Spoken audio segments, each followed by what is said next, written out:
High, আসসালামু আলাইকুম everyone. কি অবস্থা সবাই, কেমন আছেন? আজকে সুন্দর একটি আনপ্যাকিং ভিডিও নিয়ে আপনাদের সামনে হাজির হয়ে গেলাম। এই সুন্দর পার্সেলটি পাঠিয়েছেন হাফসা ক্যান্ডেল হাউস থেকে। আমি পেজটা আপনাদেরকে ট্যাগ করে দিব কমেন্ট সেকশনে এন্ড পোস্টে অবশ্যই। সো দেখেন, ক্যান্ডেল গুলোকে ঢাকার বাইরে থেকে পাঠানো হয়েছে কতটা ভালোবাসা এবং যত্ন নিয়ে। এইগুলো হচ্ছে সেন্সিটিভ প্রোডাক্ট, যে কোনো ভাবে আসলে পাঠানো যায় না। আপু খুবই কষ্ট করে দেন এই প্রোডাক্ট গুলো পাঠিয়েছেন। সবচেয়ে মজার বিষয় আপনাদেরকে বলে দিই, 10 টাকা থেকে শুরু এই সকল প্রোডাক্ট গুলো আপনারা পেয়ে যাবেন হাফসা ক্যান্ডেল হাউসে। এবং আপুর পেজে আরো রয়েছে জিপসামের যে কোনো প্রোডাক্ট, কাস্টমাইজ প্রোডাক্ট। দেখেন মুনিয়ার নামটা দিয়ে কি সুন্দর করে আপু আমাকে প্রত্যেকটা ক্যান্ডেল পাঠিয়ে, আলহামদুলিল্লাহ আমার প্রত্যেকটা ক্যান্ডেলই খুবই খুবই পছন্দ হয়েছে। আপনিও যদি এরকম সুন্দর মোমেন্ট ক্রিয়েট করতে চান আপনার স্পেশাল ডে গুলোতে, তাহলে অবশ্যই হাফসা ক্যান্ডেল হাউস থেকে যে কোনো প্রোডাক্ট কাস্টমাইজ করে নিয়ে নিতে পারেন। এন্ড প্রত্যেকটা প্রোডাক্ট এতটা কিউট এন্ড এতটা সুন্দর, মাশাআল্লাহ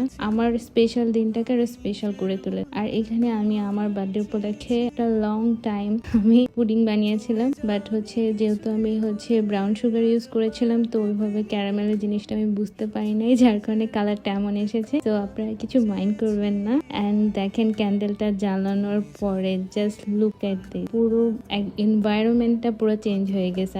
আলহামদুলিল্লাহ আমার পুরো স্পেশাল দিনটাকে আরো স্পেশাল করে তুলেছে। এন্ড আমি ওই দিনটাকে খুব একটা সেলিব্রেশন করা পছন্দ করি না, বাট আমার মনে হচ্ছিল এই ক্যান্ডেল গুলো না জ্বালাতে পারলে আমার ভালো লাগছিল না, তাই আমি জাস্ট ছোট করে নিজের জন্য নিজে কিছু করা আর কি, যেটা বলতে পারেন, করেছিলাম। আর সেদিন আমি একটা সুন্দর শাড়ি ওয়্যার করেছিলাম এবং শাড়ি ফ্রম ছিল ফুলি। আমি দুইটা জিনিসই আপনাদেরকে ট্যাগ করে দিব। আমাকে প্রচুর ইনবক্স করেছেন ক্যান্ডেল গুলো তো কোথা থেকে নিয়েছি, শাড়ি কোথা থেকে নিয়েছি, আমি সবকিছু আপনাদেরকে মেনশন করে দিব, আমার প্রত্যেকটা ওয়ারিং এর প্রত্যেকটা জিনিস। And thank you so much আপুকে আমাকে এত সুন্দর গিফট গুলো পাঠানোর জন্য। আল্লাহ হাফেজ সবাইকে, আসসালামু আলাইকুম।